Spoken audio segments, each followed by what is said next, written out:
On Christmas Eve, billionaire single father Adrian Santiago thought he had everything, except the one gift his son asked for, a story.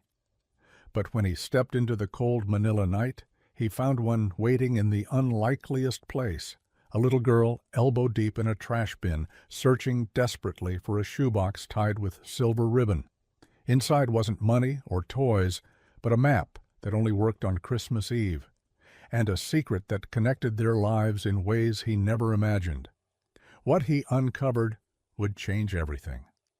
The city wore Christmas like a borrowed suit, the lights dazzling, the music a little too loud, the smiles slightly forced. Paroles glowed like tiny suns outside windows, as if each home was a small universe insisting on warmth. Along EDSA, the night air was half cinnamon and half gasoline, the traffic a procession of tin angels and impatient horns. Malls were spilling out the last shoppers, a flood of bags and weary feet, and children who needed bed but had their eyes wired open by sugar and promise. It was almost midnight when Adrian Santiago realized he'd forgotten to buy the one thing his son had asked for. A story, not a toy, not the latest game, not a drone that could chase pigeons in the park. A story, the true kind, his 8-year-old had said, the kind that feels like a secret you don't know you're part of until the end. He had laughed then, thinking it was an easy ask. He could purchase everything else, but a story had to be lived, he'd told Eli, because it was alive, and alive things don't fit neatly in gift wrap. He'd said it like a wise person. In truth, he'd been terrified, because inside his penthouse, under the drone of the air purifier and the sound of washing machines that politely sang endings, he had felt how quiet his life was. He was a single father with an intimidating bank balance and a calendar full of meetings, and he knew how to build products that made money while people slept. But he didn't know how to build a bedtime that felt like a harbor. He was good with numbers. He was clumsy with silence. He was a father who had no idea how to give a story that wasn't a cautionary tale. The doorman wished him Maligayang Pasko as he stepped out with a thermos of coffee and a beanie one of his employees' wives had knitted for him last year. The air bit his cheeks. His driver offered to bring the car around, but Adrian shook his head. "I'll walk," he said. He needed the cold to persuade his head out of the spreadsheets. He needed the street to remind him that the world did not hum to his calendar's tune. Christmas Eve in Bonifacio Global City was tidy, almost exported. Everything gleamed. The strip by the grocery sang along to Pasko na Naman, while security guards tapped batons like metronomes. He passed a vendor selling bibingka under a soot-stained umbrella, the smile needy and hopeful. He bought two, even though he didn't like bibingka, and because generosity had become a habit, he wore in public like an expensive watch. He added a 1,000-weight bill. The vendor bowed and thanked him in a rush of words that turned the wind warmer. He was thinking of the story he owed his son, the one that would feel like a secret when he saw her, 10, maybe 11, small under an oversized hoodie, hair tangled like fine wires escaping a knot. She was elbow-deep in a blue plastic trash bin behind the grocery, the kind that never smelled like rot, because everything here, even garbage, was deodorized. She stood on a crate that wobbled on the slick concrete. Her fingers moved like she had known, for longer than was fair, that life sometimes hid crucial things in foul places. A guard started to approach, baton tapping its reprimand. Adrian reached him first. "Sandali," he said, holding up a hand. His voice had that weight money gives ordinary words, and people tended to obey before they understood why. The girl didn't flinch when he came closer. She was busy and she was late, and he saw this in her focus. Those who scavenge learn to ignore those who watch. He dragged the crate steady with his shoe. "Careful," he said softly. "I know," she said without looking at him. "It's not here." "What isn't?" "The red shoebox. It was tossed by mistake. Someone wrapped it with silver ribbon because that's what she had left. I saw the ribbon a while ago, but the truck came, and then the guard—" She bit her lip. "It has to be here." He smelled her, rain, sweat, the sweet metallic fragrances of cheap shampoo, And something else, a thread of fear that had learned to hide behind determination. Her nose was pink from the cold. Her nails were short and clean, strangely clean, the nails of someone who'd erased evidence of where she'd been because adults sometimes read under fingernails to decide who you were. "It's garbage day," he said. "They emptied this one an hour ago." "I know." She hopped down, the crate skittering. "Then I have to find the truck." She tucked hair behind her ear. There was a whole city in her eyes, and it was dark with possibility and tiredness. "Why the shoebox?" He was careful with the question. Words to a child are bridges or traps. He had learned from Eli that one careless question could turn a mouth into a locked door. "It has a map," she said simply. "Tonight is the only night the map will work." A map that works only on Christmas Eve wasn't reasonable, which made it exactly the sort of thing that demanded reverence.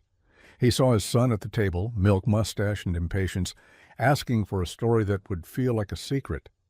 He saw himself standing in a kitchen expensive enough to feel borrowed. He saw how a story begins sometimes, out here in the cold, where other people's emergencies bump into your routines, and you decide whether to look away. "Okay," he said, surprising himself with how quickly the word arrived. "Let's find your truck."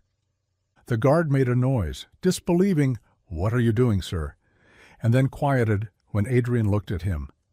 Wealth turns the air into something that muffles objections.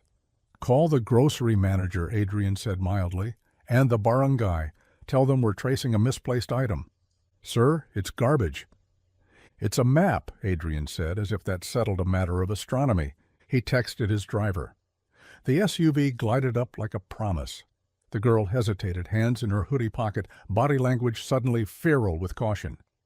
"Do you have a name?" Adrian asked. The formulary of trust has a grammar children know instinctively. "Tala," she said finally, "like the star." "Of course," he said. "I'm Adrian. Do you want bibinka?" He held up the paper bag. "It's still warm." She nodded once, quick. In the car she ate with a delicate urgency. He had seen the way hunger lives in children who've taught it manners. He told himself not to overthink this and overdid it anyway. He wiped condensation from his window like nervousness had condensed on glass. The driver, old enough to be a gentle uncle, played carols low. The city glanced at them, two worlds sharing the same seat. "We are going to the depot," Adrian told the driver. "GRS North. Ask them to hold truck 12 if it hasn't offloaded." "Yes, sir." "Do you do this often?" Adrian asked Tala, meaning search bins, meaning trust strangers, meaning carry brave faces in thin clothes. "Only when there's a reason," she said, and wouldn't say more. "Who was the shoebox for?" "My mother," she said quietly, "but also for me." He had lost his wife the day his son arrived. It was an arithmetic that had taught him about zero and infinity at the same time. Sophia had laughed with her eyes, and when he thinks of her now, her face is always half turned as if she is about to invite him to notice something he's missed. He had not remarried because love like that makes you feel gratitude and guilt in equal parts long after the grave has eaten the rest. At the depot, the air changed its accent from expensive to honest. Trucks backed in with the groan of large beasts surrendering. The ground was a slurry of rain and things that should never have been out in the rain to begin with. People in rubber boots moved with an efficiency born of repetition, eyes scanning, hands already sorting a future from a heap of what was discarded. Adrian's shoes immediately misunderstood their purpose. He stepped carefully, then stopped caring, then laughed at himself softly. Tala, a slip of a girl, moved like she had been here before, only in fear, not in body, yet she knew where not to step. He felt in that instant how money makes you clumsy in places where money doesn't speak. "Sir," the depot supervisor said, hustling to him because power radiates even when you've turned your phone face down. "We held truck 12, but what is it we're—" "A red shoebox with silver ribbon," Adrian said. "It might be inside a black trash bag from BGC, 20 minutes old. We'll pay for time." "It's Christmas Eve." The man's tone was not complaint. It was like he was reminding the night of its name. "I know." They set up a search like people do when a child is missing, quick, coordinated, reverent. Tala stood on a crate again, but this time the crate was steady, held by Adrian's hand, and she was not elbow-deep in a bin, but eye-deep in movement, her gaze combing the rhythm of people in gloves and boots. The silver ribbon, if it existed, would be a bright fish in this river. "I saw it earlier," she said, almost to herself. "I was at the back door. The lady with the white shoes told me to go away because there were deliveries. The wrong thing was in the wrong bag. I should have—" "You're a child," Adrian said. "The adults are supposed to—" He didn't finish because a worker lifted a bag that had burst at the bottom, and a spill of red glared like a wound. Tala sprang without thinking. Adrian reached, but she was quicker. She landed in the pile with both hands and pulled the shoebox free. The ribbon held, a miracle that felt like the city had decided to give them one small, silly thing. Underneath the ribbon, tape had been used and then reused, the kind of thrifty stickiness that tells you the person who wrapped it had in the past used nails to hold shoes together and thread to keep a family from unraveling. "Don't open it here," Adrian said. "Come, the car is warm." In the SUV, her hands trembled, not with cold anymore, with a gravity you feel when you are about to break the surface of water and become finally something the air knows by name. She peeled tape carefully so the ribbon could live again. Inside the shoebox was a smaller box, blue tin, stars painted by a hand that did not trust its own straight lines. There was a folded towel embroidered with a name, Luz, and a piece of thick plastic that had been cut from a folder and fashioned into a sleeve. Whoever packed this had known it would travel through places where care went to die. At the bottom, wrapped in a grocery receipt, was a cheap snow globe with a church inside. You shook it, and it snowed over a building that looked suspiciously like a parish where light had a sound. "It's not a map," Adrian said softly, apologizing without words for the thought he had had. "It is," Tala said, "just not the kind you were expecting." She handed him a folded paper kept in the plastic sleeve. When he opened it, the cheap pen had bled into the page where tears had once sat. There were lines drawn like constellations over a map of the city, photocopied from a tutorial center's brochure. Stall, 14 computer shop, and printing. The lines connected landmarks like they were stars. A footbridge over a creek no one visited if they had a choice, the red and gold arch of a Chinese grocery, a wall where someone had painted "May Bukas Pie." There is still tomorrow. At the end of the map was a building drawn like a small rectangle with a bigger rectangle on top, and in careful block letters that wanted to be brave, there was a single instruction. If you get lost, find the man with the dimple. Ask for as he will help. He gave us a Christmas once.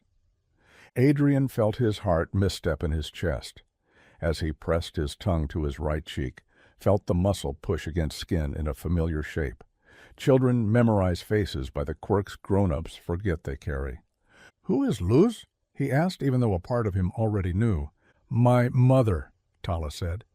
"She said if ever I'm lost and she cannot find me, follow the map. The map is only correct on Christmas Eve because of the lights. She said the stars help, and when I get to the building, ask for A.S. She looked at him with a focus that made the world smaller. "Do you have a dimple?" "My son thinks I do," Adrian said, and to prove it he smiled without meaning to. "What does Luz look like?" Tala pulled a photograph from the tin.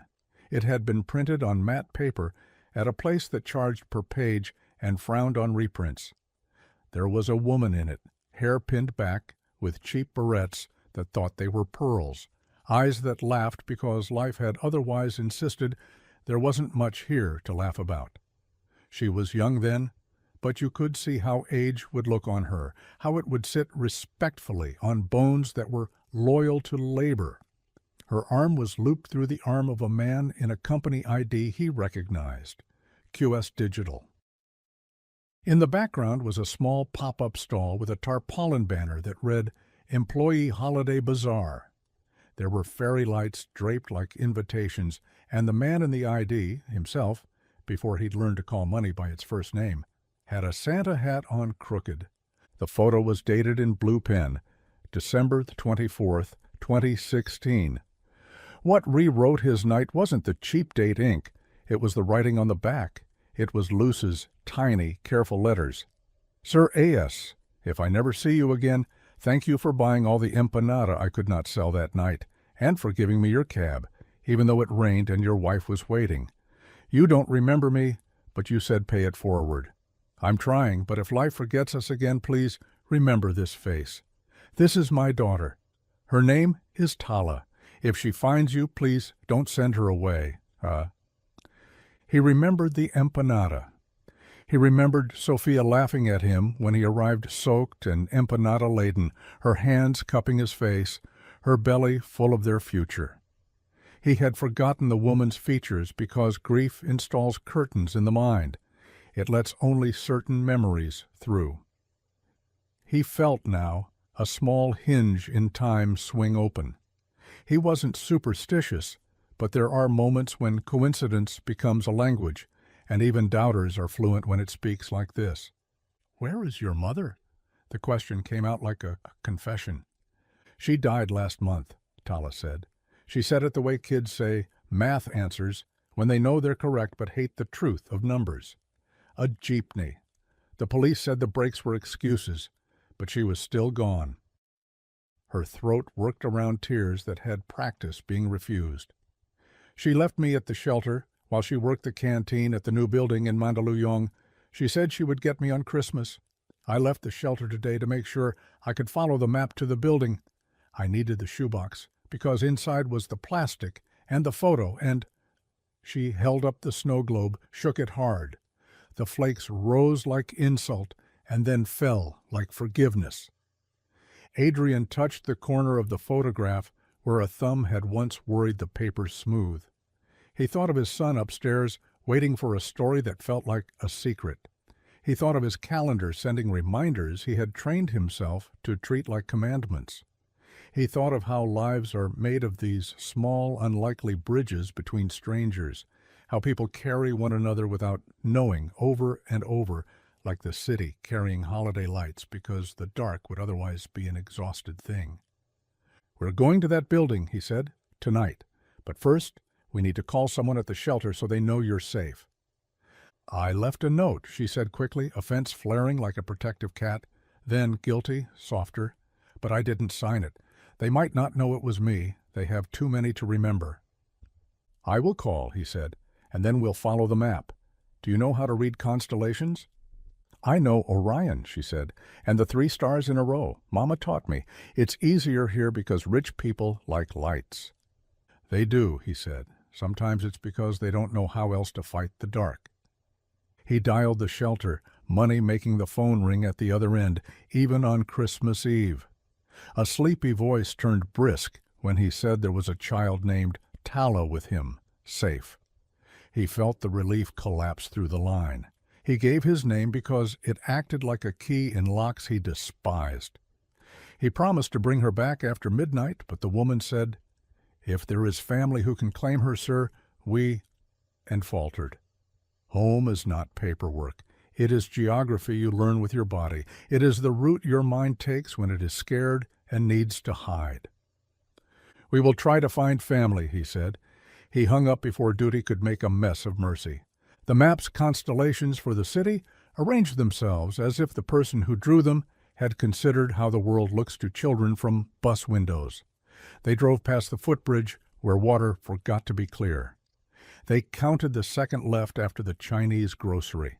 They found the wall with sputtered paint that insisted on hope. The stars were not in the sky. They were in LED strings and mall fountains and a barber shop that had taped lights around a mirror that showed men their faces briefly better than they felt. The end point was a building smaller than the one on the drawing because imagination makes shelters taller, but it had the same stern posture and the same stripe of windows that looked like rows of unslept dreams. The sign read, "Santiago Foundation, Women's Transition Housing." He had started the foundation after Sophia died. He had called it a penance because humility dresses itself in plain words so it doesn't look like a parade. He funded it and visited when photographs were required and signed papers that moved numbers into programs, and told himself that delegating was noble because he didn't want to turn generosity into a performance.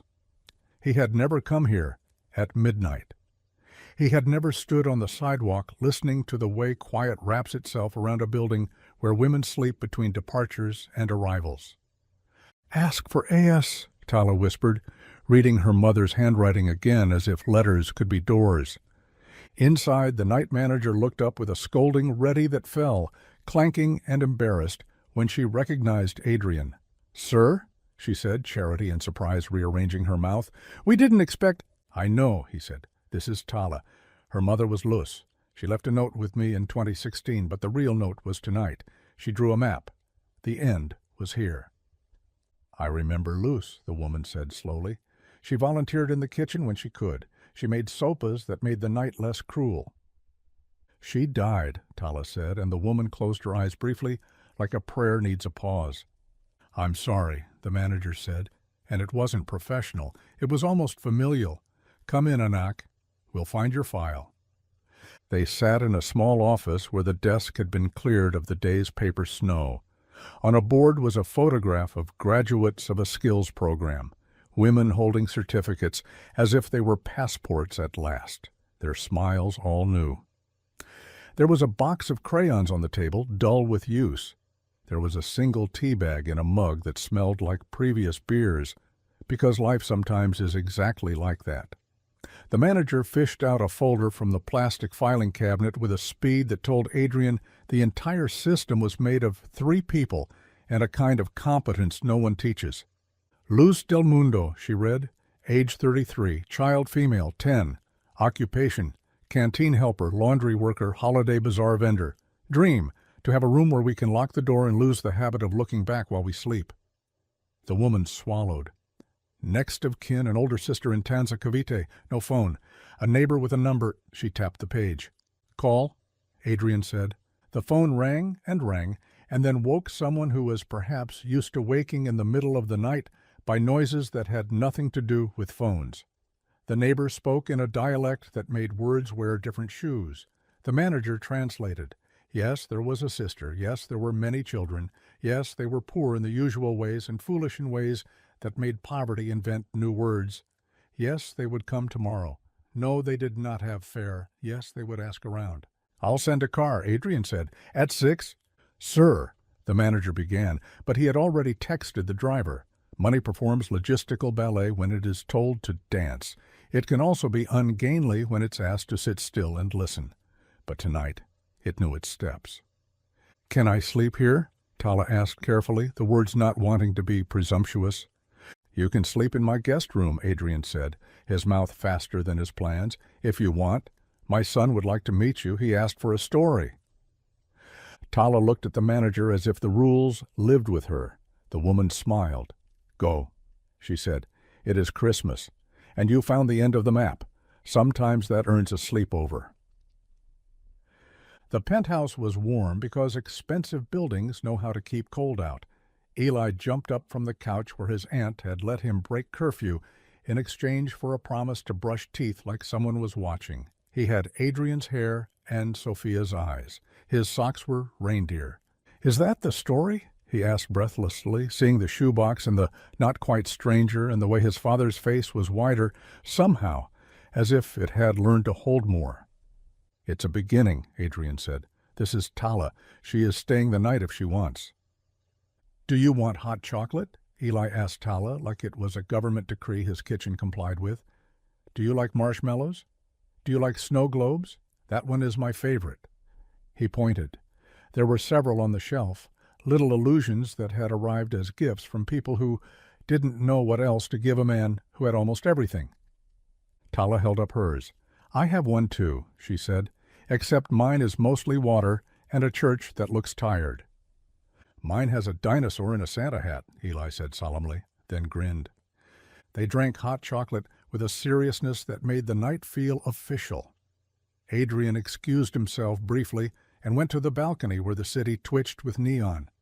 He called the foundation director, who startled before telling him she was lighting a candle and refusing to be mad about the phone because he never called at this hour. He told her about Luce. He told her about the map. He told her about a promise he'd made in 2016 that had, apparently, stowed away all this time in a shoebox and waited for Christmas to remind him. "Tomorrow," he said, "I want the legal team to start guardianship proceedings. Carefully, no headlines. We'll support the aunt regardless. I don't know where this will go, but I know it has already gone somewhere important." "You're making a decision in the glow of a holiday," she warned kindly. "Glow fades." "I know," he said. "That's why we're going to put lights where glow can return. Systems, not just sentiment." She laughed softly. "There's the Adrian I like. I'll draft the list tonight because I'm a nerd." Back inside, he found Eli and Tala lying on the rug, the ceiling above them a sudden galaxy. He had a projector he never used because home had become a place to sleep and occasionally eat. Eli had discovered it and flung Orion and his friends onto concrete. The 3 stars in a row obliged willingly. "We followed this," Tala said, pointing, "but not here, on the ground with lights." "Stars at our feet," Eli said, awed by the idea. "I like that." Adrian lay down with them. The 3 of them breathed in quiet that felt like it had borrowed its best manners from the air outside churches. For a long moment nothing demanded their attention except the knowledge that a girl with a name that meant star had navigated the city using electricity and memory and a mother's precise hope. "He gave us a Christmas once," the note had said. He tried to remember, what kindness had been so large in someone else's life that his memory had let it in only as weather. He remembered empanadas. He remembered giving his cab to a woman who had kept glancing behind her like something bad had learned her name. He remembered telling her he would buy the rest of the empanadas because he could, and because he wanted to tell his wife a funny story that would end with both of them eating too much. He remembered in the rain the woman's gratitude being a solemn thing he felt too clumsy to hold properly. He had said, "Pay it forward," because he was young and good, and did not know that forward sometimes loops back, elbowed and stubborn, on Christmas Eve and asks you to move aside so it can get by. He did not sleep well because joy and responsibility had agreed to take turns pinching him awake. In the morning he made pancakes badly. He answered 12 texts from people who sent cheer because that is what we send each other as proof we remember.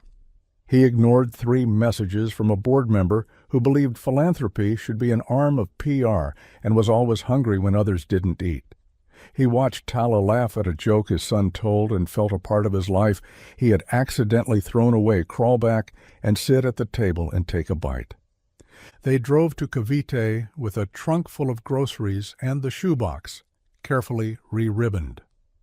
The village was a geometry of cinder blocks and laundry lines that had turned the sky into a grid where children's shirts were flags representing countries of survival. The aunt, ailing Mercy, was large with fatigue and small with guilt. She had the expression of a woman who had learned to apologize for breathing loudly. She gathered Tala into arms that had carried too much and whispered her name like half the prayer had arrived and the other half was traffic-locked. "We will help," Adrian said in a voice that had earned trust by sounding like solutions. "I don't want to come in and take her like she's an object. I want to be what Luce asked me to be, a something, as maybe that stands for always show up." The aunt laughed at that, a surprised snorting sound, then wiped her eyes with a hem that had done this before. "She told me about you," she said. "She said there was a man who bought empanada like he was collecting stars, and he gave his cab, even though he was dripping, and he told her the world was allowed to be kind to her. I thought she was making a fairy tale. She asked me to watch over Tala if the world asked her for a price she couldn't pay." She turned to the girl. "Is this what you want, Anak? To be with—" "Mr. A.S.?" Eli piped in. "He has a dimple," he added, as if that closed any argument. Tala looked at Adrian. She looked at the house where cousins chased a fly with the sort of commitment that makes you feel optimistic about the future of persistence. She looked at the road as if it were a person. "I want to belong," she said, the honesty startling everyone for different reasons. "Wherever that is, I want to join it and not be asked to leave." "You will not be asked to leave," Adrian said. He knew better than to promise forever. He could promise a good long while, and a fight for more. "We'll figure out the paper so the world feels better when we do the right thing." The tabloid photographer found them somehow because poverty and wealth in the same frame makes a picture editors like. The angle was generous. Adrian at a door that was not his, a girl whose name was not yet headline material. The caption was less so, muttering about billionaires collecting strays as accessories. The board member called again. "Not now," Adrian said, and hung up gently, because he had once been cruel with efficiency and had disliked the man he'd been then. They spent the day at the aunt's. He watched Eli teach cousins how to cheat at a card game so the youngest could win, and learn the exhilaration without denting his self-esteem against rules he had never invented. He watched Tala choose not to hoard the attention, but to distribute it like slices of fruit, making sure everyone had sweet and enough. He saw how easily needs braid themselves into wants and then into small joys when you give them even a thin rope to climb. That night at home, he stood in front of the map while the children fell asleep under Orion. He thought of lights at their feet. He thought of the foundation. He thought of how charity is what you do when justice is late, and how justice is what you attempt when charity begins to feel like an apology you are tired of repeating. He opened his laptop and wrote the first draft of a program that would do something small and stubborn. It would pay families a fair price for recyclables if school-aged children brought them to a community center before 8 p.m. It would give kids a reason to go to a place with light that behaved. It would feed them sopas in a kitchen where women like Luce could run the ladle and the room. The program would hire waste pickers with dignity, not pity, and listen before prescribing. It would be named after Luce, because a name should return what light gave. He didn't tell anyone outside the circle that mattered. He would talk about it next year when he had numbers, and not just the glow of a holiday to stand under. He would make sure that the shoebox wasn't the only packaging in which surprises arrived. When people asked for the story later, because everyone did after that photo, once the rumors stabilized into something the city could chew without choking, he'd tell it in a way that made the messy parts clear. He'd say he had forgotten the one thing his son had asked for and had gone out to find a story. The story had been waiting, elbow deep in a bin, looking for a map that worked only on Christmas Eve. He'd say the truth that left him stunned wasn't that the girl knew his name before he offered it, or that the map had ended at a building he'd paid for and populated with good intentions. It was the realization that once a small kindness had adjusted the orbit of a life and then returned, years later, to adjust his. He'd say he had thought himself the generous one and learned he was merely the second actor in a play the first had directed, with a stubbornness that would have been called faith if anyone had thought to test it. On New Year's Day, the aunt and cousins visited, carrying plastic containers of Pansit, so long you felt obliged to live a bit longer just to honor the noodles. Papers moved in ways he liked, precise, boring, unstoppable. The city adopted its January mood, sober, promising, a little hungover. In February, a girl in a school uniform that fit badly, but proudly took a photo in front of a building whose sign had been repainted. You could see the letters from the street now. Luce Center Children's Resource Hub. In March, an HR memo informed the foundation staff they had a new leave policy that accounted for grief.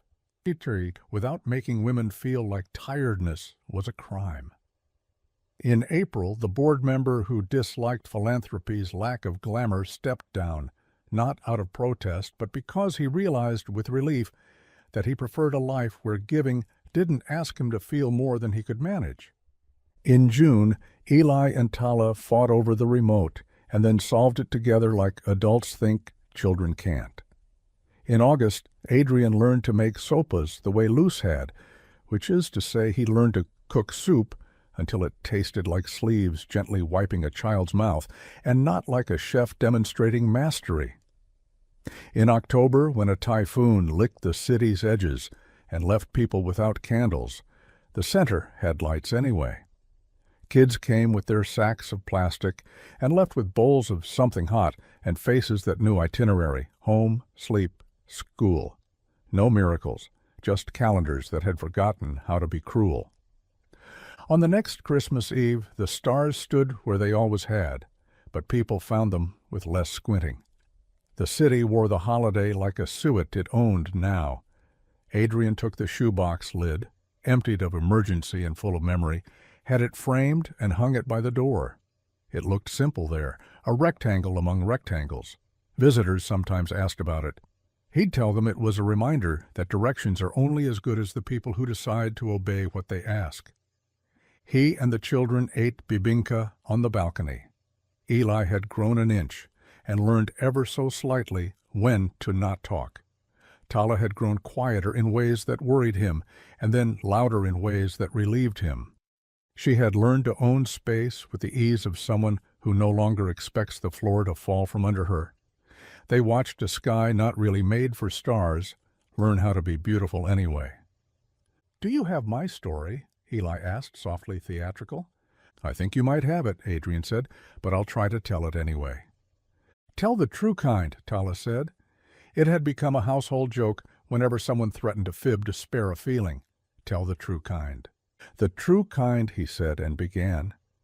Once upon a Christmas Eve, a man forgot to buy the only thing his son asked for. He went out into a city that looked like a disco ball trying to impersonate a cathedral, and he met a girl searching through a bin. She wasn't looking for food, she was looking for a map. Not a GPS kind, the sort you fold wrong the first time and love for the creases later. The map worked only on Christmas Eve because sometimes lights are shy the rest of the year. The map led to a building that was supposed to offer shelter but had been waiting to offer something else. A correction. The truth that stunned the man was not that he could help. It was that he had been helped long ago in a reign he had thought was ordinary, and that help had found him to collect interest. He paused. The children were listening the way children do when they already know the ending, but want to see if the adult telling it will be brave enough to say it right. And in the end, Eli said, they ate too much. "And the man learned to make sopas," Tala added, grinning into her cup. "And the map?" Adrian asked. "It keeps working," Tala said, "but not just on Christmas, because we put lights in the places where it was dark, right?" She said it like it was a question so he could claim it, and like it was a statement so he couldn't. He nodded. The snow globe on the table, the one with the tired church, caught a breeze and settled snow on the roof gently as forgiveness. He reached for the box of lollipops someone had brought, not because anyone needed more sugar, but because small sweet things make endings feel like beginnings with better costumes. He handed them out. The city breathed in and sighed out. Music from a neighbor's karaoke machine flung an off-key chorus into the night that made the world less lonely by the force of repetition. There is a version of this story where the man is the hero because he is rich, and another where the girl is the hero because she is poor and kind, and another where the mother is the hero because she loved like it was an economy that could not run out. The true kind, the kind he told, made them all small and accurate, each a star you don't notice until you force yourself to look. The map was never magic. It was meticulous love, updated annually by courage and constellation. He had been part of it unknowingly. Now that he knew, he checked the bulbs twice every year and changed them before the season asked him to. If there is a moral, he didn't tell the children. Morals in stories are like vitamins hidden in soup. You don't announce them if you want people to keep eating. But he kept the message folded in his wallet with an old photo of a woman with barrettes pretending to be pearls and a note that said, in letters that would not threaten anyone, "Pay it forward." He read it sometimes when meetings grew long and the city felt like a market for greed. He read it when he needed to forgive himself for forgetting and then remembering at last. On the third Christmas after the first, They returned to the depot with hot meals and dry socks, and a car that smelled like cinnamon and wet wool. The supervisor recognized them, the way stories recognize chapters. They passed the search area where miracles had once conspired with plastic and tape. A worker lifted a bag and a flash of ribbon glinted in the gray. "Someone lost something?" the man called cheerfully. "No," Adrian said, smiling. "We found it already." He didn't mean the shoebox. He meant the part of himself he'd tossed out of reach when grief taught him to make neat piles of the mess and ignore whatever couldn't be framed. He meant the knowledge that the world's work is not finished quickly and never alone. He meant love, which in the end was the only real map. Messy, sometimes soggy with rain, stubbornly precise, best read under a sky that pretends to be stingy with stars, until you choose to stop squinting and look. The city was dressed in Christmas lights that blinked like restless stars, each one a little too bright, a little too determined to hide the shadows that always lingered, no matter how many carols played on street corners. Inside the high-rise condo that overlooked half of the Manila skyline, Ethan Cruz sat in silence. He was 38, a single father, and a man who had every luxury money could buy, but very little of the things that mattered when the night grew long. His 8-year-old son, Lucas, had finally fallen asleep under the warm hum of fairy lights strung across his bedroom wall, clutching the stuffed bear his late mother had given him. Ethan had tucked him in, kissed his forehead, and promised a story. Not just any story. The true kind, Lucas had whispered. Ethan hadn't known what that meant. He stared at the untouched glass of wine on the counter, his mind wandering to the ghost of Christmases past, when laughter came easy and love didn't feel like something he had to buy. Since his wife's passing 3 years earlier, Ethan had built walls out of work and wealth. He told himself that being a provider was enough, that his son would understand someday why his father's love came in the form of bank accounts and vacations instead of presents. But tonight, the emptiness of that logic pressed down on him like the weight of the city's sky. He grabbed his coat and decided to walk. The streets were alive with last-minute shoppers, lovers holding hands and children tugging at their parents for cotton candy or balloons. The scent of roasted chestnuts mingled with exhaust fumes, a reminder that joy and struggle lived side by side. Ethan walked without destination until he turned a corner near a small grocery store and saw her, a little girl, no older than 9, her frame fragile under an oversized sweater. She was kneeling beside a trash bin, her hands rifling through plastic bags with the kind of focus that belonged to desperation. For a moment, Ethan froze. He told himself to keep walking, that this wasn't his world, that his son was waiting for him. But something in the way her thin shoulders trembled made him stop. He stepped closer, his polished shoes crunching on bits of gravel. "Hey," he said softly, careful not to scare her. "What are you looking for?" The girl looked up. Her eyes were wide, dark, and startlingly calm, as if they had already seen too much of life. "A red box," she answered simply. "It has a ribbon. I need to find it." "A box from the trash?" She nodded. "It's not just a box. It has my Christmas inside." Ethan's chest tightened. He crouched down, the cold biting through his tailored coat. "What's in it?" "A snow globe," she whispered, "and a letter. From my mom. She's gone now, but she left it for me." The truth hit him harder than he expected. He thought of Lucas upstairs asking for a story and of his wife, gone too soon. He thought of how fragile children's hope could be and how it often clung to the smallest objects. "Do you live around here?" he asked. The girl shook her head. "I stay at the shelter sometimes, but tonight I wanted to find it before Christmas. Mama said if I follow the stars, I'd know where to look. I thought maybe it fell here." Ethan glanced at the bin, then at the busy street, then at the child shivering before him. Something cracked inside him, the same way Nicholas Evans, another wealthy man in another story, had once cracked when 4 hungry girls whispered, "We're hungry in a courthouse hall." The same way life sometimes forced men to see past balance sheets and boardrooms and into the raw truth of humanity. "Come," he said gently, "we'll find it together." He called his driver, and within minutes the black SUV pulled up, a stark contrast to the girl's worn shoes and trembling hands. She hesitated, her gaze wary. Ethan pulled the door open, crouched to her level again, and said, "My name's Ethan. What's yours?" "Tala," she murmured. "Tala," he repeated, tasting the name, "like the star." She nodded once. Only then did she climb in. They drove to the nearby garbage depot, Ethan making calls with the kind of authority that moved mountains when money backed it.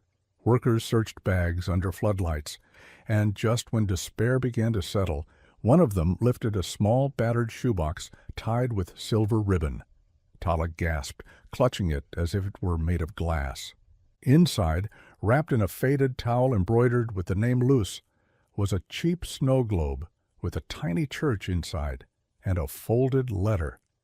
Ethan watched us silently as Tala unfolded the paper, her lips moving as she read her mother's words. He caught fragments. "If you are lost, find us, he will help. He gave us Christmas once." Ethan's heart stumbled. His full name, Ethan Alexander Santiago Cruz. His initials, as he remembered, faintly, a Christmas years ago when he had bought a stranger's empanadas outside a bazaar because his wife had insisted. He had given the woman his cab when the rain came down hard. He hadn't thought about it since, until now. Tala looked up at him, her eyes shining. "She said you would help." And in that moment, Ethan realized Lucas already had the story he'd asked for. It was sitting right here, alive, breathing, waiting to be written with kindness. He took Tala back to his condo, where Lucas woke to find her sitting at their table with hot chocolate in her hands. The boy's eyes lit with curiosity. "Is this the story?" he asked his father. Ethan nodded. "Yes, son, this is the true kind." From that night forward, Ethan's life bent in a new direction. He fought for Tala the way Nicholas once fought for Anna Ray, not with pity, but with justice, with presence, with choices that mattered. He funded programs at shelters under his foundation's name, not for recognition, but to honor the mother who believed in maps that only worked on Christmas Eve. And every year, when the city dressed itself in restless lights, Ethan would gather Lucas and Tala by the tree, shake the tired snow globe, and tell them again the story of the night he went out searching for a gift, and instead found the truth that stunned him, that wealth means nothing if it cannot build warmth in the cold, and that sometimes the smallest shoebox carries the map back to home. Ethan Cruz had never thought of himself as a man who could be undone by silence, yet that was exactly what happened the morning after Tala came into his home. The condo, usually defined by the quiet hum of machines and the sterile order of wealth, suddenly carried a new sound, the whisper of two children speaking to each other over breakfast. Lucas, still groggy from sleep, sat across from Tala with a bowl of cereal. He was asking her questions the way only children could, rapid, earnest, and without filter. "What's your favorite color? Do you like dinosaurs? Did your mom let you stay up late too?" Tala, between tentative spoonfuls of oatmeal, answered softly, her words shaped by caution but tinged with curiosity. Ethan stood in the doorway, holding his coffee, and realized this was the first time in years his home didn't feel like a museum. It felt like it was breathing. But along with that warmth came the weight of decisions. Tala was not his child. She had an aunt somewhere in Cavite, according to the shelter records, but they had not been in contact since her mother's passing. She was a child in limbo, carrying only a shoebox and a snow globe as proof of her mother's love. Ethan knew he could not just walk her back to the shelter and resume life as it had been. Lucas would ask where she went. His own conscience would gnaw at him. He had money, power, and influence. Things that in the past he used to build companies and control outcomes. Now, for the first time, he wondered if those same tools could be bent to build something far more fragile, a family. He took them both out that day, not to a mall or a playground, but to a quiet park where vendors sold balloons and roasted corn by the gate. Lucas ran ahead, chasing pigeons, while Tala watched with the hesitance of someone unaccustomed to open spaces that asked nothing of her. Ethan bought them both ice cream cones, even though it was barely noon and the December air was cool. Tala licked hers carefully, as if savoring each taste was a duty, while Lucas smeared chocolate across his cheek without care. Ethan sat on the bench and studied them, the two halves of a life he never thought would intersect. His son, born into privilege, and this girl, born into scarcity. And yet, in the rhythm of their laughter, he could not tell the difference. That night, when he tucked Lucas into bed, the boy asked, "Is Tala staying forever?" Ethan hesitated. "She'll stay as long as she needs to." Lucas frowned at the answer, unsatisfied, but too sleepy to argue. Ethan kissed his forehead and left the room with a heaviness pressing against his ribs. He knew he had given the safest answer, not the truest one.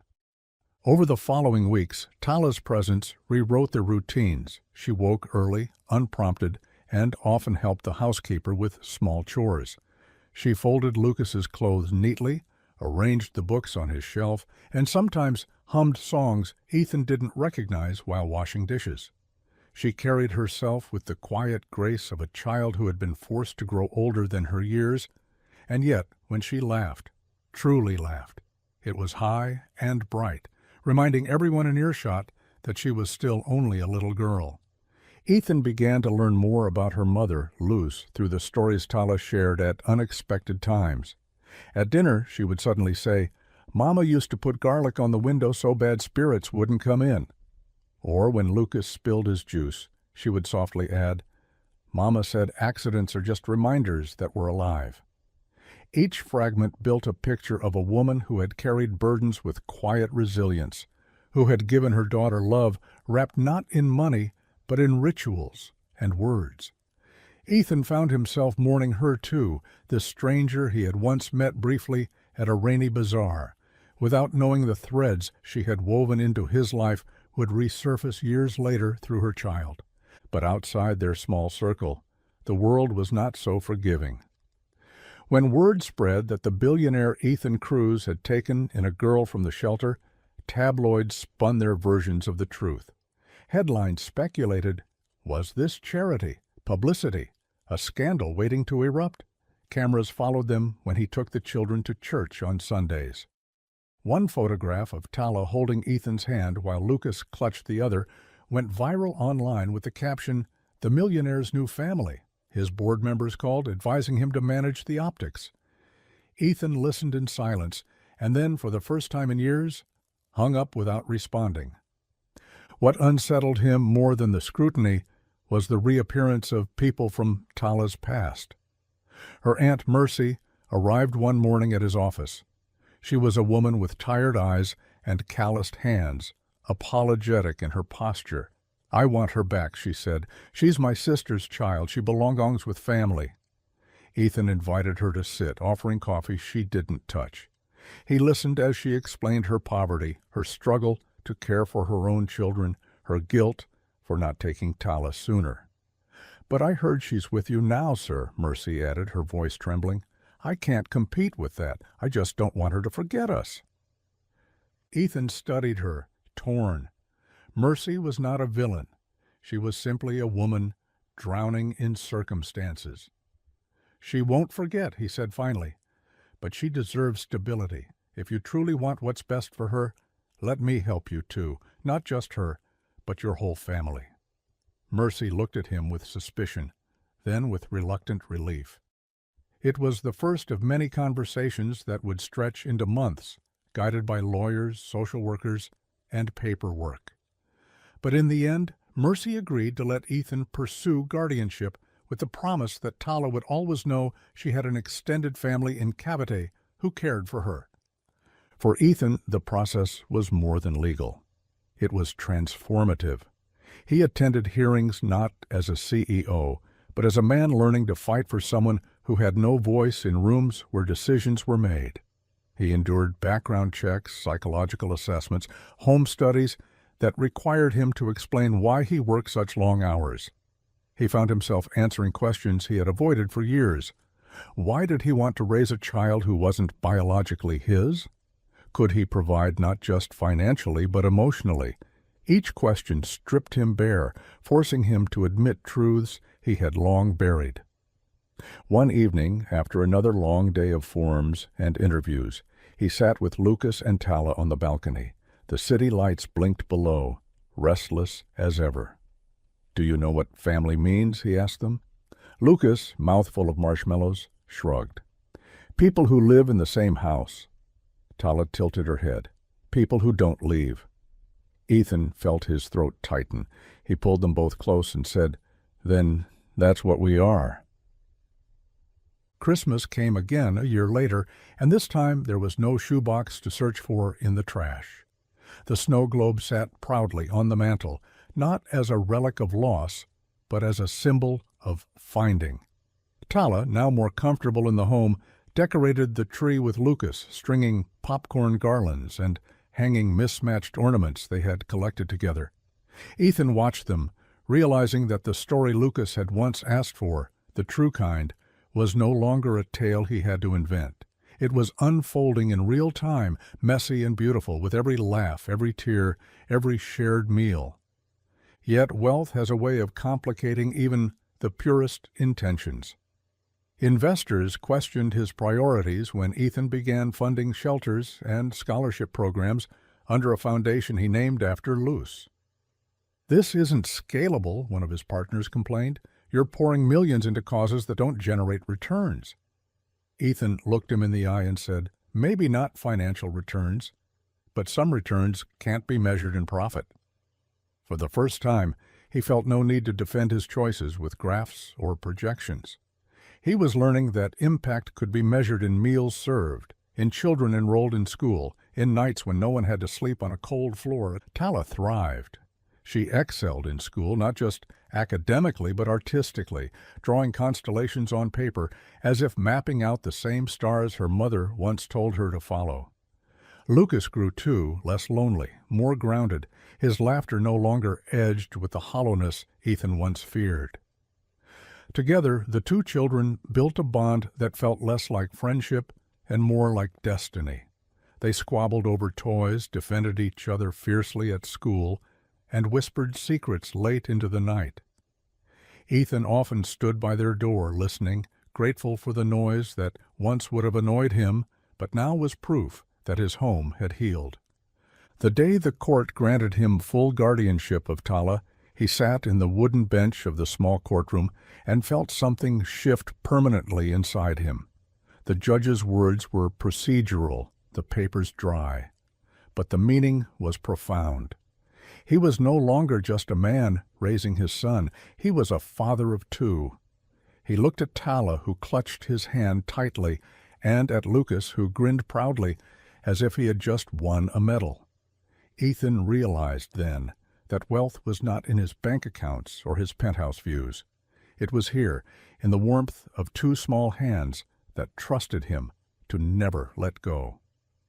Years later, when people asked him about that Christmas Eve when he found a girl searching through the trash, he would tell the story the way Lucas had once asked, like a secret you don't know you're part of until the end. He would say he went out looking for a gift for his son and came home with something greater, a daughter, a new beginning, a map back to himself. He would say the truth that stunned him wasn't in the shoebox or the snow globe, but in the realization that sometimes the smallest act of attention can redirect the course of a life.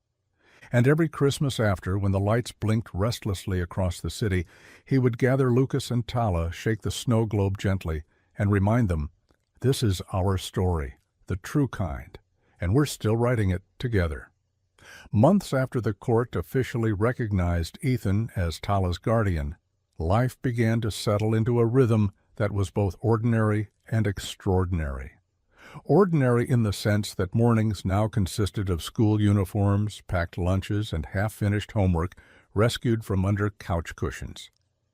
Extraordinary because for the first time in years, Ethan found himself waking with a sense of purpose that had nothing to do with board meetings or stock reports. His driver would arrive at the same hour, but instead of rushing straight to his office, Ethan would take time to drop Lucas and Tala at school. The first few times he remained in the car, watching from a distance, as the two children walked through the gates. Lucas walked with the swagger of a boy who knew his father's presence meant safety, while Tala carried her books close to her chest, her eyes scanning everything, always alert, always cautious. Then one morning she turned back unexpectedly and waved at him. It was not a small wave. It was certain, like a claim.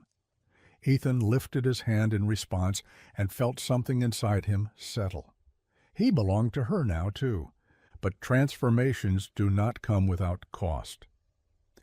At work, his executives noticed he was no longer the same man who once breathed profit margins. Meetings were cut short if they ran into hours he had promised his children. He declined trips abroad that once would have defined his calendar. One partner confronted him, frustrated. "You're letting sentiment get in the way of business," the man accused. Ethan leaned back in his chair, studying him with quiet authority. "For years, I let business get in the way of life. I'm correcting that." His voice was calm, but it carried the kind of finality that ended debates. He funneled more resources into the loose foundation, expanding its reach from shelters to educational scholarships and community kitchens. Some colleagues whispered that he was distracting himself with charity, but Ethan had stopped caring about whispers. He had once lived on applause and validation. Now the only validation that mattered was the sound of two children's laughter echoing through his home. At night, when the city outside blazed with neon, Tala sometimes crept into the balcony and sat beside him.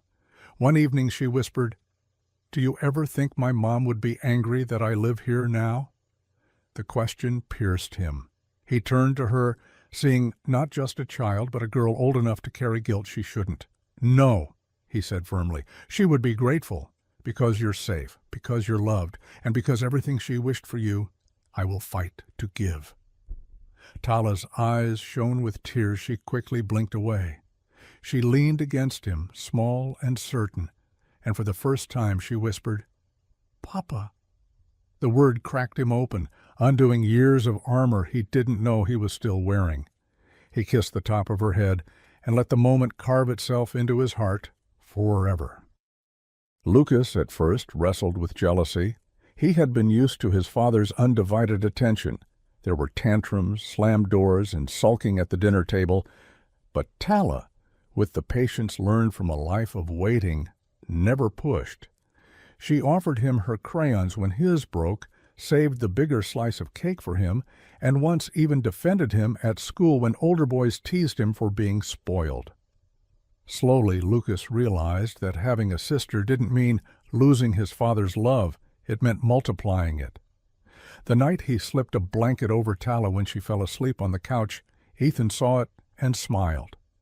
They were no longer just two children living under one roof. They were siblings. Still, doubt lingered in Ethan. Late at night, when the house was finally quiet, he would sit at the edge of his bed and wonder if he was enough. Money could buy them comfort, but could it heal every wound? Could it erase the years of hunger and fear Tala had endured? Could it fill the spaces in Lucas's heart left by his mother's absence? He feared failure not in the markets, but in the unseen work of fatherhood. Yet every morning when Tala hugged him without hesitation, and Lucas asked if he would walk them to the gate, he reminded himself that presence, not perfection, was what they needed most. Time moved, as it always does, and with it came new Christmases. On the second year, after that first night by the trash bin, they decorated their tree with ornaments they made themselves, paper stars, clay figures, unevenly painted baubles. They hung the shoebox itself, now lacquered and decorated, near the top like an heirloom. The snow globe stood proudly beneath the tree, no longer just a relic of loss, but a testament to what they had built. Reporters eventually lost interest. Investors adjusted to his new priorities, and Ethan's name, once associated only with wealth, began to be spoken in the same breath as compassion, Shelters bore plaques with Luz's name. Scholarships were given to children who might otherwise have fallen through cracks. The empire he built no longer felt like a cage of numbers, but like a net that caught those the world forgot. One evening, years later, as the three of them walked home from a Christmas Mass, Lucas now taller than his father's shoulder and Tala blooming into her teenage years, Ethan found himself overwhelmed. The city was as restless as ever, but he no longer saw only lights. He saw maps, the kind drawn in hearts, the kind that led him here when he least expected it,